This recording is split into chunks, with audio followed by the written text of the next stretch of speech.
Hi friends, welcome back to the channel. இன்றைக்கி நம்ம வந்து பலாப்பழமோட சீடில் எப்படி ஒரு சட்னி பண்ணுறது அப்படின்னு பார்ப்போம். ஸோ நீங்கள் வந்து ஃபஸ்ட்டு இந்த மாதிரி பலாப்பழமோட கொட்டை எல்லாம் வந்து நீங்கள் நல்லா வந்து கலெக்ட் பண்ணி வச்சுக்கோங்க. அதில் வந்து மேல் தோல்லாம் இந்த மாதிரி நீங்கள் வந்து க்ளீன் பண்ணி பர்ஃபெக்டாக நீங்கள் வந்து பலாப்பழமோட சீடு வந்து பர்ஃபெக்டாக எடுத்து வச்சுக்கோங்க. ஸோ இந்த மாதிரி நீங்கள் தோலை வந்து நல்லா உரித்து எடுத்துக்கோங்க. இப்போ பாருங்கள், இந்த அளவுக்கு பர்ஃபெக்டாக நீங்கள் வந்து எடுத்து வச்சுக்கோங்க. ஓகே ஃப்ரெண்ட்ஸ், அடுத்து நீங்கள் ஸ்டவ் ஆன் பண்ணிவிட்டு ஒரு பவுல் வச்சு அதில் தண்ணி ஊற்றிக்கோங்க. ஒரு கப் அளவுக்கு தண்ணி ஊற்றிக்கோங்க. இதில் நம்ம எடுத்து வச்சுருக்கக்கூடிய பலாக்கொட்டை வந்து சேர்த்துக்கோங்க. நீங்கள் வந்து நம்ம சேனலுக்கு புதுசாக வந்திருந்தீங்கன்னா நான் டெய்லி ஏதாச்சும் ஒரு ஃபுட் ரெசிபிஸ் அப்லோட் பண்ணிகிட்டே இருப்பேன். உங்களுக்கு நான் செய்யக்கூடிய ரெசிபி பிடிச்சதுன்னா கண்டிப்பாக நம்ம சேனலுக்கு சப்ஸ்கிரைப் பண்ணிவிட்டு பக்கத்தில் இருக்க பெல் ஐக்கானை கிளிக் பண்ணிக்கோங்க. அப்போ தான் உங்களுக்கு ஃபர்தர் நோட்டிஃபிகேஷன்ஸ் வரும். இப்போது இதில் வந்து நம்ம தேவையான அளவு உப்பு ஆட் பண்ணிவிட்டு இது வந்து நல்லா கொதிக்கிற வரைக்கும் நம்ம வெயிட் பண்ணலாம். மேக்ஸிமம் வந்து ஒரு 8 நிமிஷம் வரைக்கும் நீங்கள் வெயிட் பண்ணிங்கன்னா உங்களுக்கு தோல் உரிக்கிறதுக்கு ரொம்ப ஈஸியாகவே வந்துடும். தானாகவே வந்து நம்ம ஈஸியாக தோல் உரிச்சிடலாம். அதனால் ஒரு 8 நிமிஷம் வரைக்கும் நீங்கள் நல்லா வந்து வேக வைங்க. சப்போஸ் உங்களுக்கு டைம் இல்லை அப்படின்னா நீங்கள் வந்து குக்கரில் ஒரு விசில் வச்சாவே உங்களுக்கு சூப்பராக வந்துடும். இப்போ பாருங்கள், இதை நம்ம வந்து தனியாக ஒரு பிளேட்டில் வந்து நம்ம எடுத்து வச்சுப்போம். இப்போ நீங்கள் எடுத்தீங்கன்னா தானாகவே வந்து உங்களுக்கு சூப்பராக அப்படியே பீல் ஆஃப் ஆகிடும். நம்ம எந்த ஒரு எஃபர்ட்லாம் எதுவுமே பண்ண தேவையில்லை. இப்போ பாருங்கள், ரொம்ப ஈஸியாக வந்து தோல் நம்மளுக்கு ஈஸியாக வந்து வந்துடும். ஸோ இந்த மாதிரி நீங்கள் எல்லா பலா சீடில் இருக்கக்கூடிய இந்த தோலை வந்து எடுத்து எல்லாம் வந்து நீங்கள் க்ளீனாக சூப்பராக பண்ணி எடுத்து வச்சுக்கோங்க. இது தனியாக சாப்பிட்டாவே அவ்வளோ சூப்பராக இருக்கும். இப்போ பாருங்கள், நான் எல்லாமே எடுத்து வச்சிட்டேன். இதில் பாதி வந்து காலி ஆயிடுச்சு. ஏன்னா நம்ம சாப்பிட்றதுக்கு அவ்வளோ சூப்பராக இருக்கும் அது. ஸோ இப்போ வந்து ஒரு பேன் வச்சு அதில் எண்ணெய் ஊற்றிக்கோங்க. ஒரு 3 ஸ்பூன் அளவுக்கு எண்ணெய் ஊற்றிட்டு 2 ஸ்பூன் அளவுக்கு உளுத்தம் பருப்பு சேர்த்துக்கோங்க.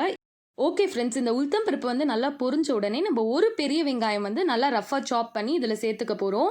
இப்போ பாருங்கள், நான் ஒரு வெங்காயம் வந்து சேர்த்துக்கிறேன். ஓகே ஃப்ரெண்ட்ஸ், நீங்கள் இந்த மாதிரி டிஃப்ரெண்ட்டாக நீங்கள் சட்னி செஞ்சு சாப்பிடும்போது உங்களுக்கு புது எக்ஸ்பீரியன்ஸாக இருக்கும். அதுக்கப்புறம் சாப்பிடுவோம் நல்லாயிருக்கும். ஸோ நீங்கள் இது வந்து கண்டிப்பாக ட்ரை பண்ணுங்கள். இப்போ இதுக்கப்புறம் வந்து அரை தக்காளி நான் சேர்த்துக்கிட்டேன். இதை வந்து நீங்கள் நல்லா மிக்ஸ் பண்ணி எடுத்துக்கோங்க. அதுக்கப்புறம் 6 பூண்டு எடுத்துக்கோங்க. நான் 2 காஞ்ச மிளகாய் எடுத்திருக்கேன். சப்போஸ் உங்களுக்கு சட்னி வந்து இன்னும் கொஞ்சம் ஸ்பைஸியாக இருக்கணும் அப்படின்னா நீங்கள் இன்னும் கூட கொஞ்சம் காஞ்ச மிளகாய் சேர்த்துக்கோங்க.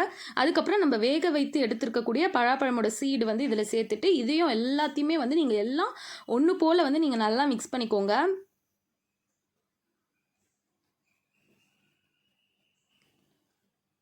இப்போ பார்த்தீங்கன்னா நம்ம எல்லாமே வந்து சூப்பராக மிக்ஸ் பண்ணியாச்சு. அதுக்கப்புறம் தேவையான அளவு கொத்தமல்லி சேர்த்துக்கோங்க. எப்போவுமே சட்னிக்கு வந்து நம்ம கொத்தமல்லி சேர்த்தோன்னா ரொம்பவே டேஸ்ட்டாக இருக்குங்க. ஸோ நீங்கள் கொத்தமல்லி சேர்த்துக்கோங்க. அதுக்கப்புறம் தேவையான அளவு உப்பு சேர்த்துட்டு எல்லாமே வந்து சூப்பராக ஒன்று போல் செம்மையாக நீங்கள் மிக்ஸ் பண்ணிக்கோங்க. இப்போ நம்ம எல்லாம் மிக்ஸ் பண்ணியாச்சு. இதை வந்து நம்ம ஒரு மிக்ஸி ஜாரில் போட்டு நல்லா அரைச்சி ஒரு ஃபைன் பேஸ்ட்டாக நம்ம ரெடி பண்ண போகிறோம். இப்போ எல்லாத்தையுமே நம்ம மிக்ஸி ஜாரில் வந்து ஆட் பண்ணியாச்சு. ஓகே ஃப்ரெண்ட்ஸ், நம்ம நல்லாவே வந்து கிரைண்ட் பண்ணிவிட்டு சூப்பரான பேஸ்ட் வந்து ரெடி பண்ணியாச்சு. இந்த மாதிரி தான் இருக்கும். இப்போ இதோட கன்சிஸ்டன்சி நீங்கள் பாருங்கள், ரொம்பவே அருமையான கன்சிஸ்டன்சியில் இருக்கும். சீரியஸாக வந்து இது வந்து ஒரு தோசையோடையும் சரி, இட்லியோடையும் சரி, சப்பாத்தியோடையும் சரி, எல்லாத்துலேயுமே இது வந்து ரொம்பவே டேஸ்ட்டாக இருக்கும். ஸோ நீங்கள் இது வந்து கண்டிப்பாக ட்ரை பண்ணி பாருங்கள். ஓகே ஃப்ரெண்ட்ஸ், அடுத்து நம்ம வந்து முக்கியமான விஷயம், தாளிப்பு வந்து நம்ம சட்னிக்கு ரெடி பண்ணி ஆகணும். ஸோ ஒரு தாளிப்பு கடாய் எடுத்துகிட்டு ஒரு 2 ஸ்பூன் அளவுக்கு எண்ணெய் சேர்த்துக்கிட்டேன்.